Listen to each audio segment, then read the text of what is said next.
Hello everyone, welcome back to my channel. Today in this video I'm gonna show you how to edit PDF for free. So let's begin.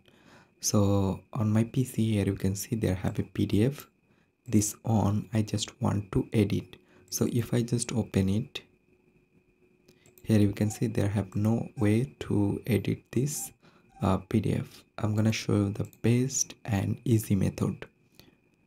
Just close it and open your Microsoft Word and make it a small size. Well, right now what I need to do, I just need to drag it and drop to your Microsoft Word and then select OK. Right now here you can see it's open. So all you have to do, just make it bigger. Right now you can successfully find the option for edit. I'm gonna show you that.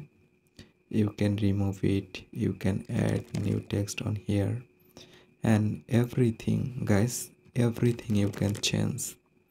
You also can change this design. You can change anything, you can edit anything. So right now you can save it. So in this way you can very easily edit your PDF to your PC. So I hope you can understand. Thanks for watching this video.